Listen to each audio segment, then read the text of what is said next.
Hebreus capítulo 11. Hebreus capítulo 11. Queremos hoje começar reparando uma falha que cometi nos últimos 2 sermões, que foi de não saudar as pessoas que estão nos assistindo pela internet. Imagino que algumas pessoas estão sem ter a possibilidade de vir à igreja, mas a palavra de Deus através da internet pode chegar ao seu coração, então que Deus te abençoe também onde você está acessando e assistindo esse culto. Hebreus capítulo 11, a partir do verso 35. Hebreus capítulo 11, a partir do verso 35, diz assim: Mulheres que receberam pela ressurreição os seus mortos. Alguns foram torturados, não aceitando seu resgate, para obterem superior ressurreição. Outros, por sua vez, passaram pela prova de escárnios e açoites, sim, até mesmo de algemas e prisões. Foram apedrejados, provados, cerrados pelo meio, mortos a fio da espada, andaram peregrinos, vestidos de peles de ovelha e de cabra, necessitados, afligidos, maltratados, homens dos quais o mundo não era digno, errantes pelos desertos, pelos montes, pelas covas, pelos antros da terra. Ora, todos estes que obtiveram bom testemunho por sua fé, não obtiveram, contudo, a concretização da promessa, por haver Deus provido coisa superior ao nosso respeito, para que eles, sem nós, não fossem aperfeiçoados. Não feche sua Bíblia, nós vamos voltar a ler o texto. O capítulo 11 de Hebreus é um dos capítulos mais amados de toda a Bíblia. Ele é conhecido como o capítulo dos heróis da fé. Esse capítulo descreve desde Abel até o tempo quase ali próximo a Jesus, descreve os homens que foram fiéis e as mulheres que foram fiéis. E esse capítulo mostra o preço que eles pagaram para serem fiéis, o preço que eles pagaram para andar pertinho de Jesus. E aí diz, olha, esses homens e mulheres viveram na fé, andaram com Deus, passaram necessidades, sofreram perseguição, tiveram que abrir mão de muita coisa para poder abraçar a verdade, porque se há uma coisa que precisamos entender, é que a vontade de Deus, ela geralmente anda em contramão com a nossa vontade e a vontade do mundo em comum. Então, quem escolhe a vontade de Deus, em muitos aspectos da vida, anda como que na contramão, mas tendo a certeza que é o melhor caminho a andar. E esses homens e mulheres andaram na contramão e foram perseguidos, foram apedrejados, sofreram. E aí ele termina o capítulo dizendo assim: homens e mulheres dos quais o mundo não era digno. Homens e mulheres de fé, que já até podiam estar salvos, mas ainda não estão salvos. Como é que eu sei que eles ainda não estão salvos? Porque há um versículo aí que você precisa prestar atenção para entender o que eu estou tentando dizer. Verso 39, diz assim: todos estes, quer dizer, estes que falou no capítulo 11, se você ler esse capítulo, você vai ver que capítulo lindo. Todos estes obtiveram bom testemunho por sua fé, mas ainda não obtiveram a concretização da promessa. Em outras palavras, eles já poderiam estar salvos, mas eles ainda não estão salvos, porque eles morreram, eles estão no pó da terra, esperando a ressurreição. E eles ainda não alcançaram a concretização da promessa. Me ajudem. Qual é a promessa que esses homens e mulheres de Deus ainda não viram se concretizar? Me ajudem. Qual é a promessa que Eliseu morreu sem ver se concretizar na vida dele?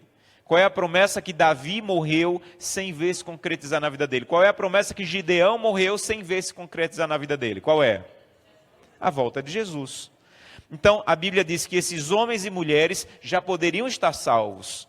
A maneira como eles andaram com Deus, a maneira como eles viveram, eles já poderiam estar salvos, mas eles ainda não estão salvos. Porque a Bíblia diz, a promessa ainda não se concretizou na vida deles. Se eles já estivessem no céu, Paulo não escreveria assim. Eles diriam assim: olha, esses homens e mulheres viveram pela fé e já estão desfrutando.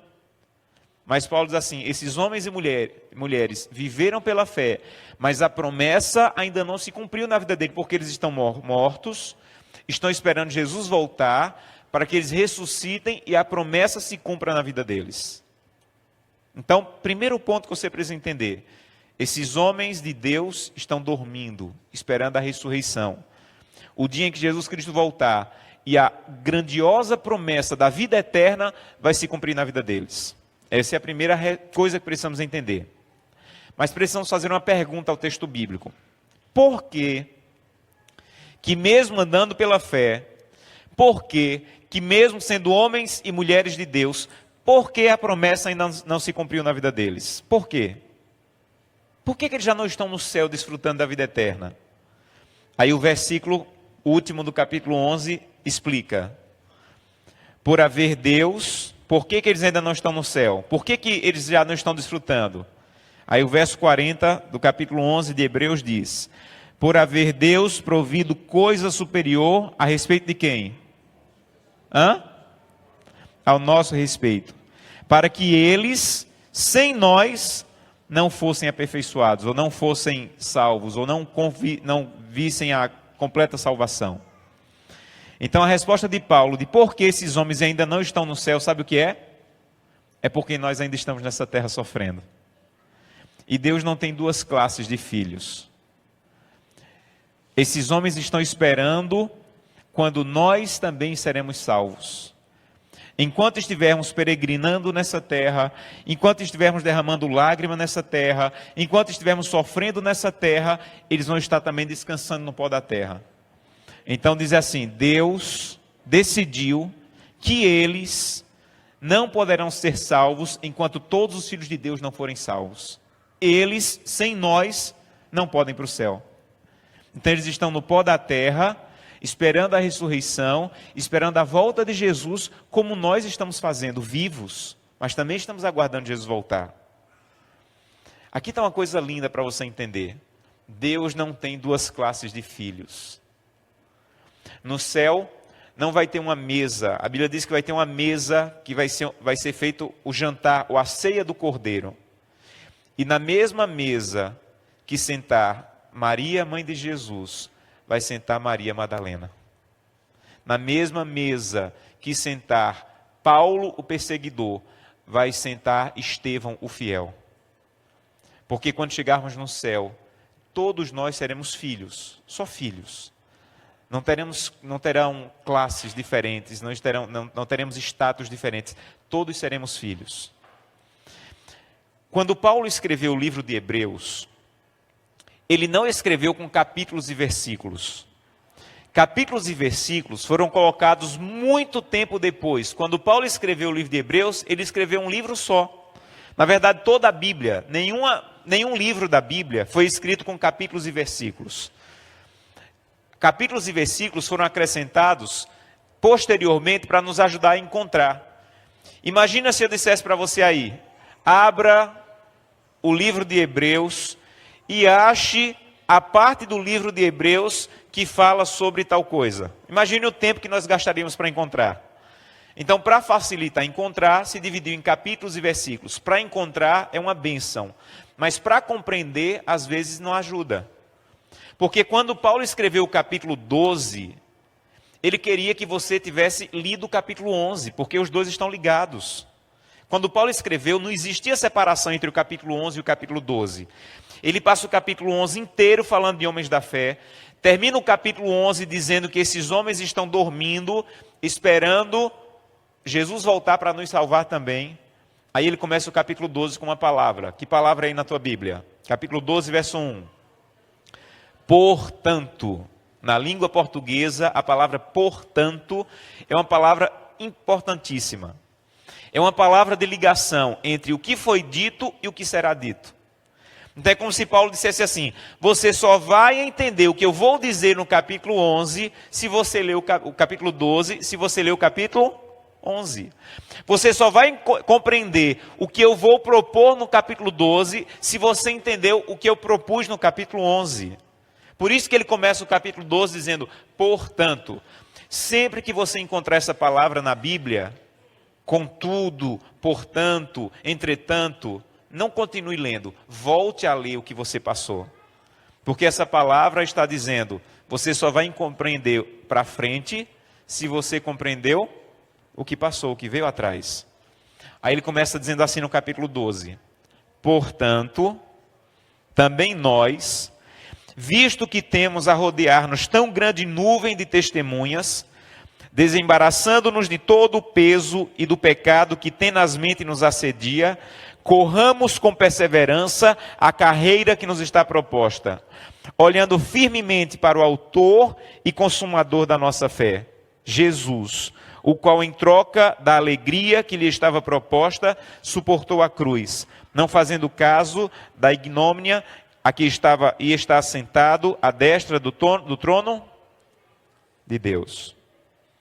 Paulo está dizendo assim, sabe por que eu falei de Moisés, de Elias, de Eliseu, de Noé, de Abraão, de Abel, de Gideão? Sabe por que eu falei desses homens?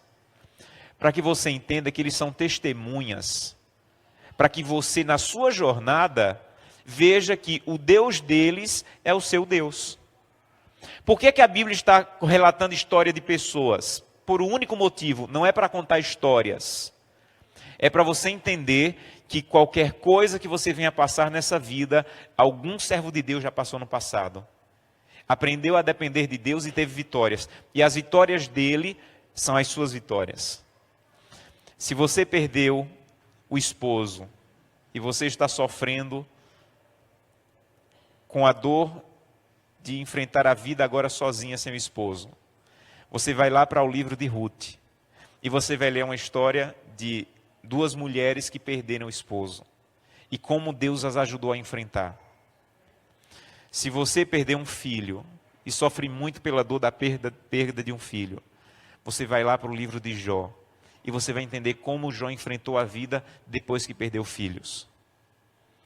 Se você está enfrentando sérios problemas financeiros, você vai ver a história do começo da vida de Davi, antes de ser rei. Leia essa parte da vida de Davi.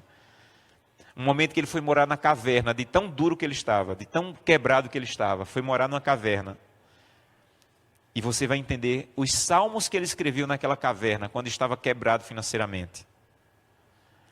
Quando você começa a estudar a Bíblia, não importa qual seja o momento que você esteja vivendo, a Bíblia é um livro de testemunhas para lhe ajudar na sua caminhada. Então Paulo diz assim, portanto, depois que você viu a história de várias pessoas na Bíblia, corra com perseverança, porque eles são suas testemunhas para não deixar você desanimar da corrida. Você não tem por que desanimar na corrida, porque Noé pode ser uma testemunha que te incentive a prosseguir, Moisés pode ser uma testemunha que te incentive, então corra para a Bíblia, veja o testemunho desses homens e não desista, continue correndo. Se você caiu em pecado e Satanás está dizendo que não tem mais jeito para você, que é melhor você desistir, olha para a fase final da vida de Davi, que caiu tão feio, mas disse, eu não vou ficar caído, Deus vai me erguer. Então não importa o que você venha passar, Paulo está dizendo, sempre há uma testemunha para te ajudar na caminhada. E eu tenho um desafio para você. Escolha quais testemunhas são as que mais te ajudam na tua história, na tua caminhada. Quais testemunhas bíblicas te ajudam a prosseguir, a continuar caminhando? Essa noite eu quero falar para vocês sobre as testemunhas que eu escolhi para a minha vida. E o que essas testemunhas me ajudam na minha caminhada. A primeira testemunha que me marca profundamente e me ajuda na caminhada é essa aqui. Lembram dele? Quem é? Noé. Noé. Eu tenho uma admiração muito grande pela vida desse homem. Por vários motivos. O primeiro eu contei sábado. Ele tinha 500 anos quando Deus disse a ele que ia destruir a terra e que ele deveria construir a arca. Em outras palavras, eu não sei nada de Noé quando ele estava bem. Eu só conheço Noé na crise, porque o fiel aparece na crise. Isso eu já falei sábado. Mas há um motivo mais profundo. A Bíblia diz, e também um livro chamado Patriarcas e Profetas, que Deus disse a Noé que ia destruir, e deu a Noé a planta da arca, com cada detalhe, o tamanho, a altura, que tipo de árvore, o que deveria fechar entre uma árvore e outra. Mas Deus só deu a Noé a planta. Deus não deu para Noé nem um centavo para construir a arca. E o Patriarcas e Profetas diz que Noé empregou várias pessoas na construção da arca, porque era uma obra enorme, que ele não conseguiria fazer sozinho. Só que Deus só deu a planta. A árvore que Deus escolheu para Noé construir, o livro Patriarcas e Profetas diz que era dura igual a pedra. E que ela, por ser muito resistente, deu muito trabalho para que a arca fosse concluída, porque a árvore que Deus escolheu era para resistir por anos e anos dentro da água sem apodrecer. E sabe de onde Noé tirou o recurso para construir a arca? Do bolso dele. Noé entendeu o que era a causa de Deus naquele momento. E ele começou a colocar o melhor que ele tinha na causa de Deus. E isso é uma lição que eu estou tentando aprender na minha vida, para influenciar os meus filhos, como eu sei que Noé influenciou os filhos dele. Chegou um dia, eu imagino, que para construir a arca, para continuar a construção da arca, Noé teve que vender o gado, talvez outro dia teve que vender as ovelhas, talvez outro dia teve que vender a casa de praia, até que chegou o dia que Noé vendeu a casa onde ele morava. E eu imagino os filhos dizendo assim: pai, o senhor vendeu tudo para empregar na arca, e onde é que a gente vai dormir hoje? E eu imagino Noé dizendo assim: meus filhos, se vocês quiserem dormir hoje debaixo de um teto, tem que ser na arca, porque nessa terra eu não tenho mais nada. Eu não consigo imaginar Noé esperando um dilúvio e investindo num banco. Eu não consigo imaginar Noé esperando um dilúvio e comprando mais 12 cabeças de gado.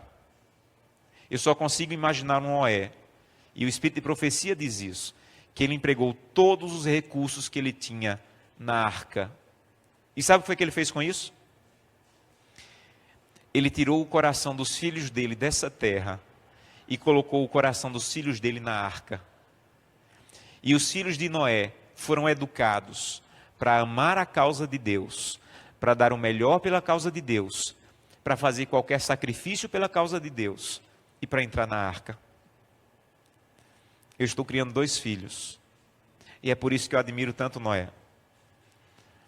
Porque quando eu estou viajando muito, e essa semana aqui está sendo muito intensa, e eu repeti para os meus filhos o que eu sempre repito: papai está trabalhando muito, mas quando vocês crescerem, eu estou preparando vocês para trabalharem o dobro do que papai trabalha para Deus.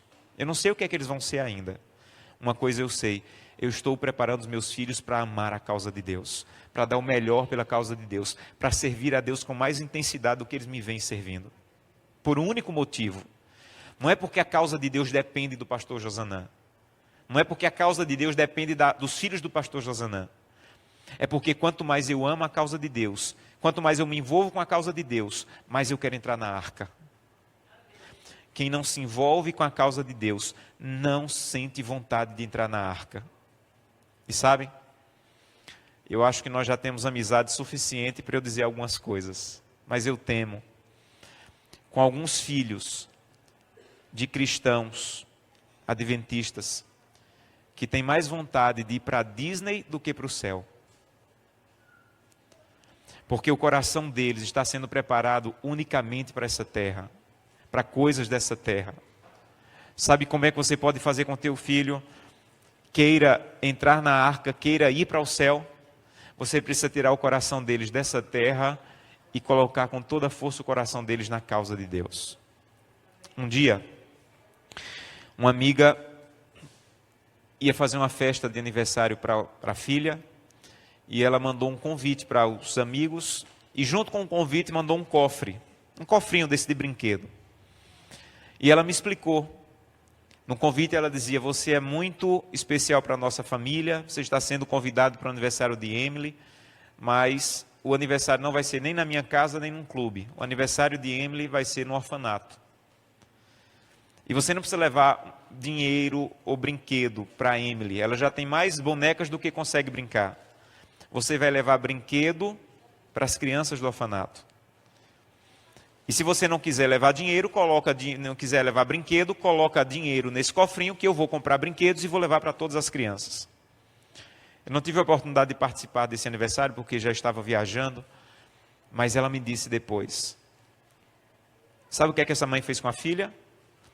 Tirou o coraçãozinho da filha dessa terra e colocou o coração da filha onde está o coração de Deus. E o coração de Deus, eu vou ser claro com vocês, o coração de Deus não está na igreja. O coração de Deus está lá fora com as pessoas que sofrem. Se você quer ter um encontro com Deus, e você acha que ter um encontro com Deus é apenas vir à igreja, provavelmente, você vai ter encontros muito superficiais. Porque o coração de Deus está na causa de Deus, e a causa de Deus está com quem sofre. Você quer levar teus filhos a amarem a causa, envolva teus filhos com a causa de Deus. Noé envolveu tantos filhos na causa de Deus, que tirou completamente o coração dos filhos dessa terra e colocou o coração dos filhos na arca. E quando tiveram que entrar na arca, eles não entraram forçados. Moisés não obrigou os filhos a entrarem na arca. Eles entraram na arca porque eles amavam a causa de Deus, porque foram educados a amar a causa de Deus. Um dia um missionário chamado Ronaldo Lindório, ele saiu do Brasil e foi para a África fazer um evangelismo em uma tribo. Não existia nenhum cristão naquela tribo.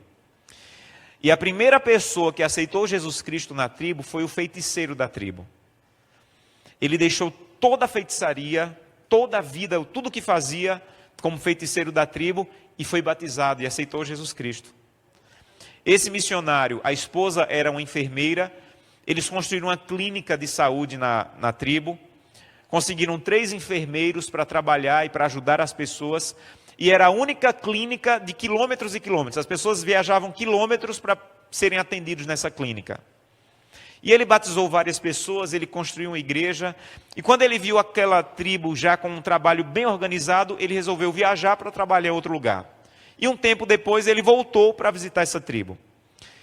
E eu ouvi falando que quando entrou na tribo, a primeira pessoa que ele encontrou, abraçou, e foi cordial com ele, mas disse assim: missionário, tem uma coisa estranha acontecendo aqui na tribo. E ele perguntou o que é. E a pessoa respondia: é o ex-feiticeiro. Tem uma coisa estranha acontecendo com ele. E ele perguntou: o que é que está acontecendo de estranho? E a pessoa disse: é que todo mundo que dorme na casa dele amanhece convertido. E ele disse: como assim? Não sei. Eu sei que quem dorme na casa dele, quando acorda, quando amanhece, aceita Jesus e está convertido. E ele andou mais um pouco, encontrou outra pessoa que contou a mesma história. Missionário, tem uma coisa estranha acontecendo aqui. E o que é? A mesma história. Quem dorme na casa do ex-feiticeiro, quando acorda, está convertido. E ele começou a pensar: será que ele está fazendo feitiçaria para transformar o povo em crente agora? E ele resolveu ir lá visitar esse irmão. E quando chegou lá, ele o recebeu com muita simpatia. E depois de um pouco de conversa, ele disse que perguntou para esse irmão: irmão, tem uma coisa que eu preciso lhe perguntar. Todo mundo que eu encontro na tribo diz que quem dorme na sua casa acorda convertido. Que história é essa? E ele sorriu e disse: missionário, eu vou lhe explicar. Lembra que o senhor construiu uma clínica? Lembro. Lembra que essa clínica é a única de quilômetros? Lembro. Lembra que as pessoas vêm de longe? Lembro, mas o que é que isso tem a ver? O que tem a ver é que aqui elas não têm onde se hospedar. Então eu reuni os meus filhos e nós construímos um quarto. O melhor quarto da nossa casa é o quarto de hóspedes. E quando as pessoas vêm para a clínica, eu as procuro e digo: você tem onde ficar? E geralmente elas dizem não. E eu digo: agora você tem. Você é meu convidado e você não vai pagar nada. Você vai comer da comida da minha família. Só tem um pagamento. O pagamento é o seguinte: toda noite eu reúno os meus filhos e eu faço um culto ao meu Deus. O nome do meu Deus é Jesus. Talvez você nunca tenha ouvido falar nele, mas o nome do meu Deus é Jesus. Se você assistir esse culto Se você ouvir cada um dos meus filhos dizendo porque ama Jesus, está paga a hospedagem e a comida. Só isso. Basta assistir o culto, ouvir os meus filhos dizendo porque amam Jesus, está pago a hospedagem e a comida. E eles, missionário, as pessoas não têm para onde ir, terminam aceitando. E aí quando eles aceitam, eu digo, mas só tem um problema, eu tenho 11 filhos. Então você tem que ouvir cada um dos 11 dizendo porque amam Jesus. E ele disse que à noite, reúne a família em frente à casa, eles cantam, ele lê uma porção da Bíblia, e cada um dos filhos vai dizendo do fundo do coração, quem é Jesus para ele. E quando termina o culto, eles oram, e ele diz assim, está paga a hospedagem e a comida, pode ir para o quarto. E ele diz assim, missionário, todos, quando acordam de manhã, dizem assim, eu também quero seguir Jesus Cristo. O que Noé fez com os filhos, é o que esse homem fez com os seus. Eles amavam tanto a causa, que a maneira como eles se expressavam, denotava para onde eles estavam indo. Não é quantas pessoas vão se converter, é quantas pessoas podem ver na minha casa, no meu casamento e na criação dos meus filhos e dos seus filhos, Jesus Cristo. As pessoas poderiam não querer entrar na arca, mas ninguém poderia negar que Noé e os filhos eram homens de Deus. Ninguém. Primeira testemunha da minha vida é uma testemunha que me ajuda a ordenar minha família à presença de Deus. E você só pode ordenar sua família na presença de Deus se você fizê-los amar a causa. Ame a causa de Deus, se doe pela causa de Deus, invista na causa de Deus, se entregue à causa de Deus. Tua família talvez não esteja levando a sério a causa, porque eles não veem você levando a sério. Noé levava a sério a causa de Deus, por isso eu admiro tanto. Minha segunda testemunha, Davi. Mas Davi, nesse momento aqui, não sei se você lembra desse momento, mas esse momento é o seguinte: os irmãos mais velhos de Davi estavam na guerra, e o pai chamou Davi, que não foi para a guerra, era muito novo, e disse, filho, vai levar pão e queijo, comida para os teus irmãos, vai e volta. E Davi foi, irmãos, ele não queria confusão, ele queria deixar a comida e voltar. Mas quando ele chegou lá, ele viu um gigante desafiando não o exército de Israel, ele viu um gigante desafiando o Deus de Israel. E quando ele viu o gigante desafiando o Deus de Israel, ele deixou sair. Não tem quando a gente pensa em voz alta? Davi deixou sair. Ah, se eu pego esse gigante. Se o Deus de Israel não pode ser desonrado desse jeito. Alguém ouviu e correu para o rei. Rei, tem um rapaz aí que disse que se pegar o gigante vai fazer um estrago. E o rei disse, manda chamar. E chega Davi. Aí o rei diz assim, é você que quer enfrentar o gigante e sou eu. Você tem coragem? Tenho. Não tem alternativa? Veste a roupa do rei nele. Bota o capacete, bota a couraça, bota... Diz que Davi não conseguiu dar um passo com a roupa do rei Saul. E aí o rei disse assim, você está brincando comigo. Como é que você quer enfrentar um gigante, um guerreiro experiente, se você não tem força nem para segurar a espada? Aí Davi contou essa história aí que você está vendo na tela. Ele disse, rei, deixa eu te contar uma história. Essa não é a primeira crise que eu enfrento. Eu já enfrentei outras crises. Um dia eu estava cuidando das ovelhas do meu pai, rei, e chegou um leão, e com o poder de Deus eu venci o leão. Outro dia eu estava cuidando das ovelhas do meu pai, e chegou um urso, e com o poder de Deus eu venci o urso. Esse gigante é apenas mais uma crise que eu estou enfrentando na minha vida, e com o poder de Deus eu vou vencê-los do jeito que venci o leão e do jeito que venci o urso. E Davi foi tão convincente que o rei deixou ele ir lutar sem armadura nenhuma. Sabe por quê? Porque Davi me ensina, e quer lhe ensinar essa noite, é uma testemunha que quer lhe ensinar. As crises que estamos vivendo hoje são o preparo para as crises que nos aguardam. As crises que estamos vivendo hoje, se as vivermos pertinho de Deus, são um preparo para as crises que nos aguardam. Eu não sei por quais crises você está passando, uma coisa eu sei, corra para Deus, enfrente essas crises do lado de Deus, porque profeticamente, crises piores nos aguardam, crises piores nos aguardam. Jesus chegou a dizer que os tempos finais nessa terra vão ser tão difíceis, que se ele não encurtasse os tempos, nem os escolhidos iriam suportar. Então sabe o que é que você está vivendo hoje?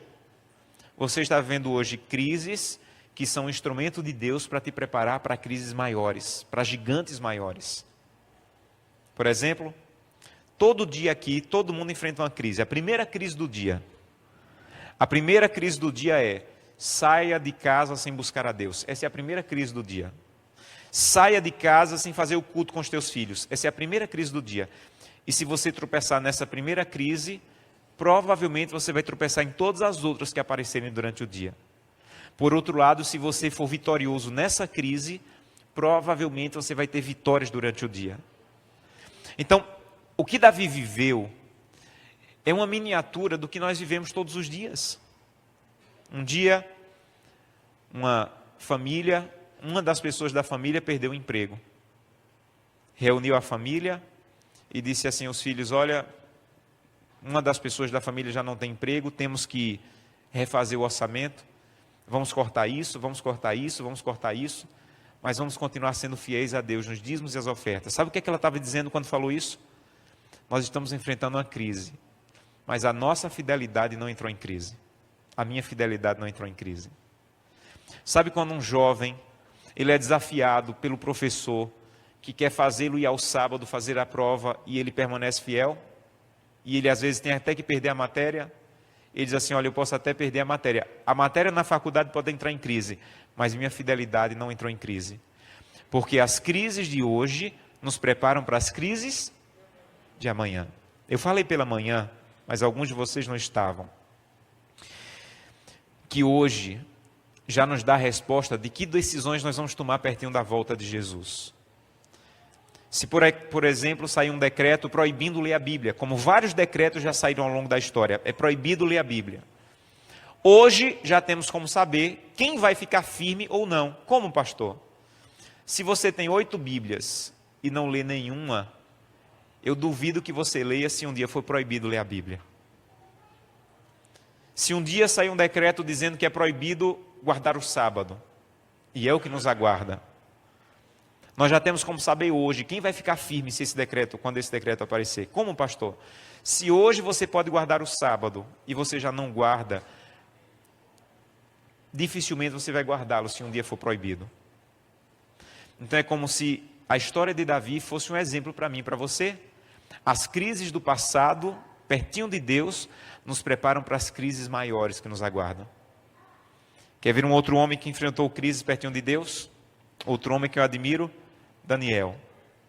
Era uma coisa muito simples, esse momento era uma coisa muito simples.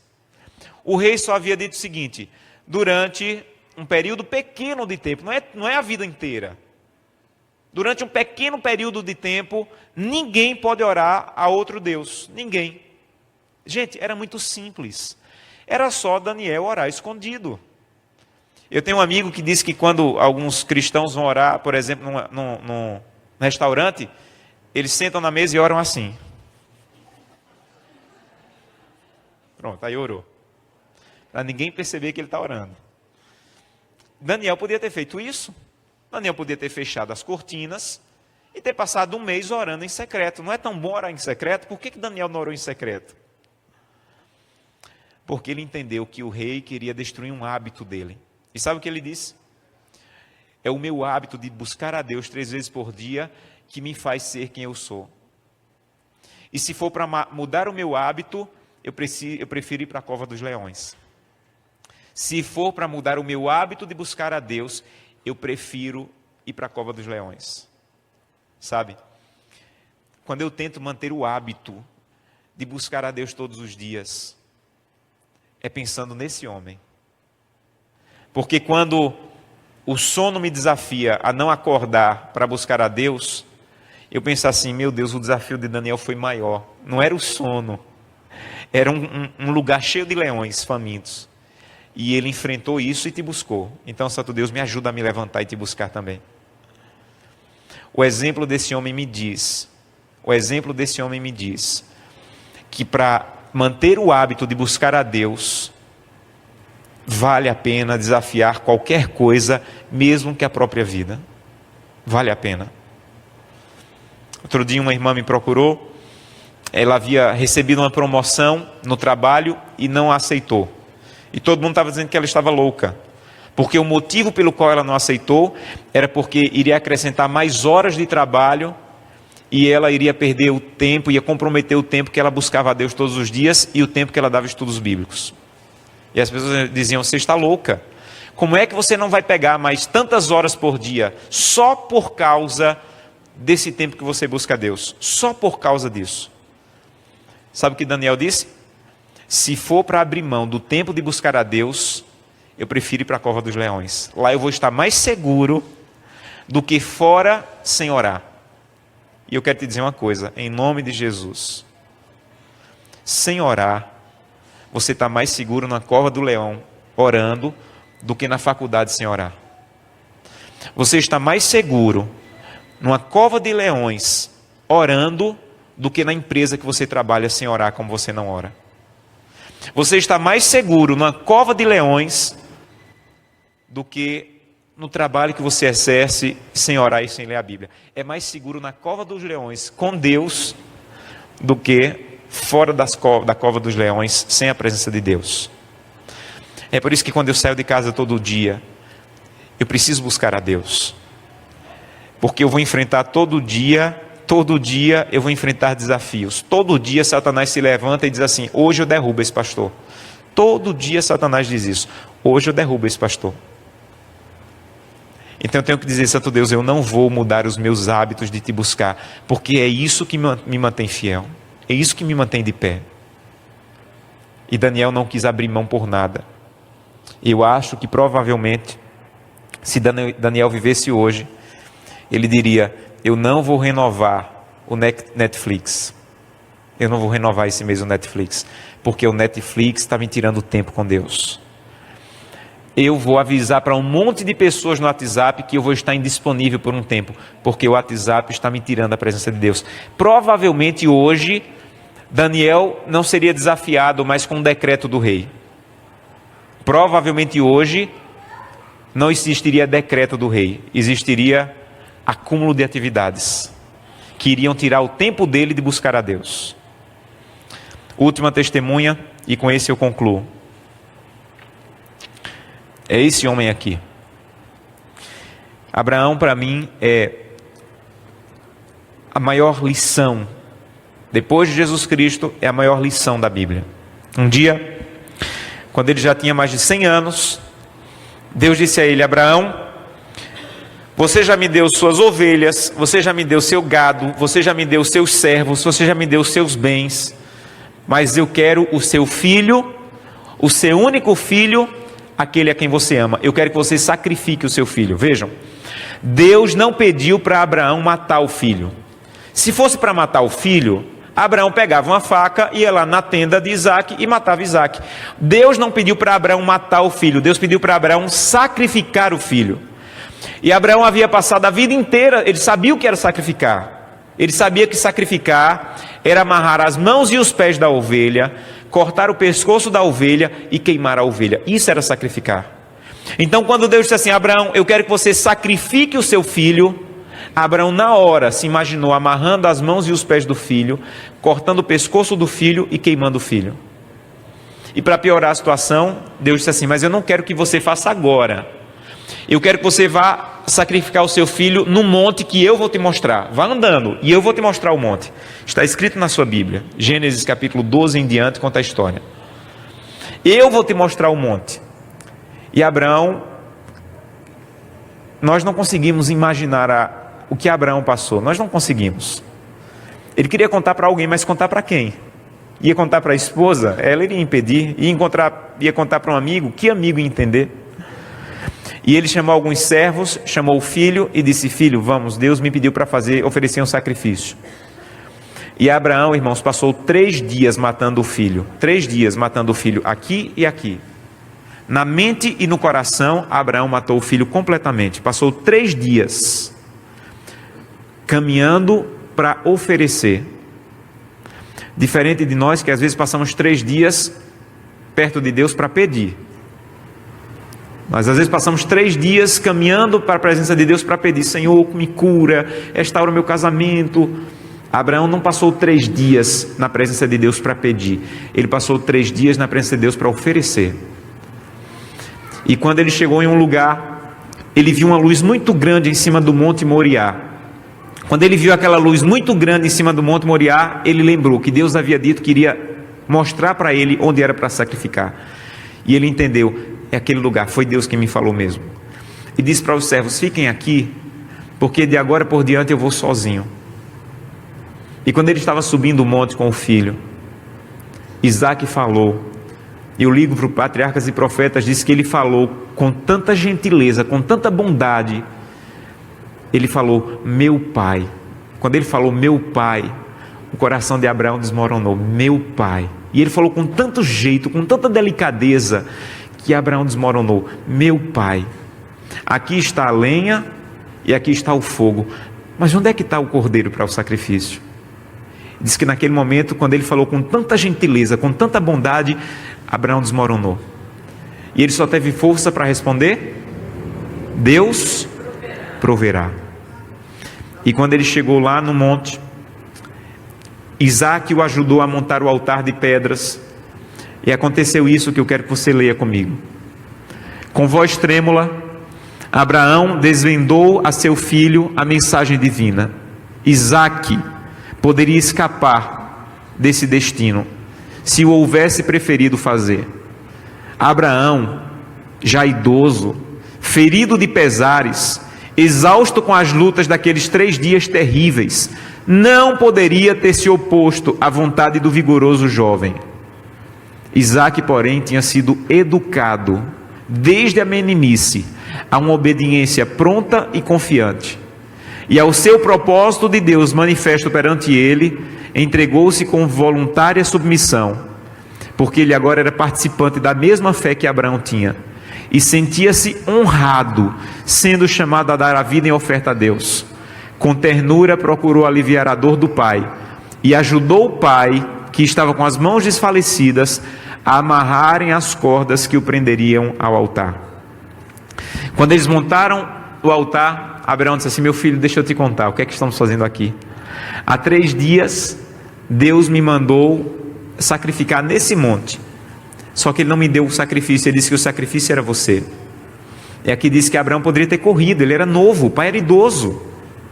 Mas ela diz: por que Isaac não correu? E ela diz: porque ele havia sido educado desde a meninice a uma obediência pronta e confiante. Queridos, se não aprendermos na presença de Deus a ter esse tipo de obediência, nós não iremos resistir aos momentos finais dessa terra. A obediência que precisamos ter a Deus para os últimos dias dessa terra é uma obediência pronta e confiante. É certo, mesmo que todos estejam fazendo diferente, é aqui que eu vou continuar. É errado, mesmo que todos estejam experimentando, nessa eu não vou entrar. Porque eu preciso ter uma obediência pronta e confiante. Pronta e confiante. Segunda coisa, quando Abraão disse assim: meu filho, é você o sacrifício. Sabe o que foi que Isaac disse? Pai, tem certeza que sou eu? É muita honra ser o sacrifício. Eu estou muito honrado. Pai, tem certeza que sou eu mesmo o sacrifício? É muita honra para mim ser o sacrifício. Porque Isaac entendeu que o sacrifício simbolizava quem? E ele entendeu que naquele momento ele seria um substituto do cordeiro. Ele se sentiu tão honrado que ele não acreditou que era ele. Sabe por que Isaac não correu? Porque para ele não era sacrifício, era uma honra. Guardar o sábado não é sacrifício, é uma honra. Cuidar do corpo, comer o que honra a Deus, não é sacrifício, é uma honra. Abrir mão de algumas coisas para manter-se fiel não é sacrifício, é uma honra. Ser fiel com os recursos que Deus te deu financeiro não é sacrifício, é uma honra. Enquanto a obediência a Deus não for vista como uma honra, nós teremos dificuldade de ser obediente. Porque vai chegar um momento que Deus vai nos pedir coisas muito, muito, muito desafiantes. Mas Isaac não correu, porque ele se sentiu honrado de ser a oferta. Santo Deus, é uma honra, numa faculdade onde ninguém crê em Deus, chegar a ser zombado, porque eu creio que Deus é o Criador. Diz que os discípulos entenderam tanto isso, que um dia eles levaram uma surra, foram chicoteados porque criam em Jesus. Quando terminou de serem chicoteados, eles foram fazer um culto e disseram, sabe o quê? Estamos nos sentindo honrados de sofrer por Jesus. Para eles não era chicote, para eles era o quê? Sabe por quê? Porque quem tem um relacionamento íntimo com Deus e aprende a andar com Deus, e chega um momento de honrar a Deus, mesmo que com sacrifício, ele vai dizer, é uma honra, é uma honra. E disse que quando ele entendeu que era ele mesmo, quando o pai disse, não, meu filho, é você mesmo. Disse que ele pegou as mãos do pai e disse assim, pai, vem cá que eu vou lhe ajudar a me amarrar. Disse que o próprio Isaac, com ternura, ajudou o pai a amarrá-lo e deitá-lo no altar.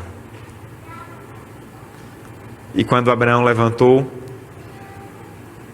a faca para matar o filho, Deus falou a Abraão, não faça isso.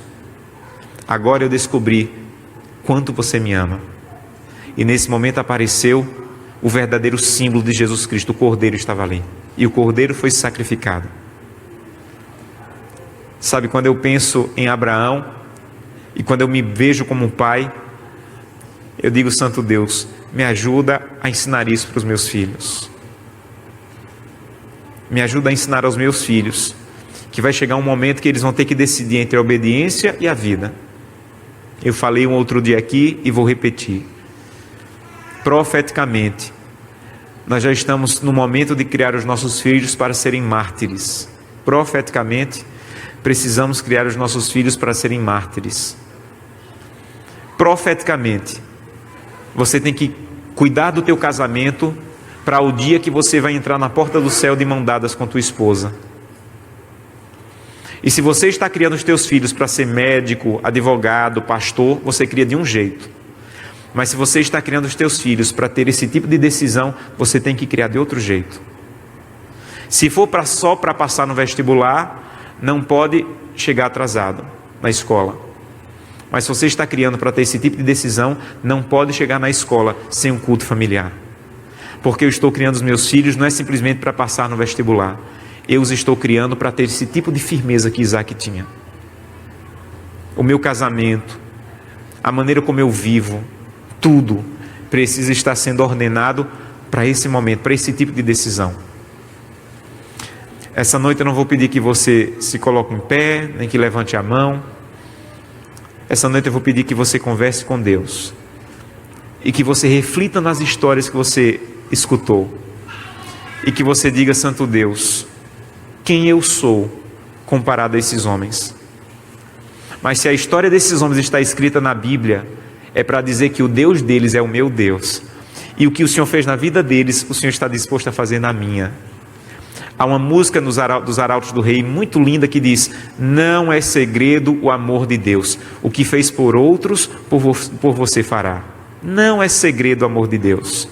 O que fez por Abraão, o que fez por Daniel, o que fez por Davi, é capaz de fazer por você também. Enquanto estivermos ouvindo essa música, eu quero convidá-lo a fechar os olhos, conversar com Deus e falar para Deus o que você entendeu da mensagem dessa noite e quais decisões você está querendo tomar.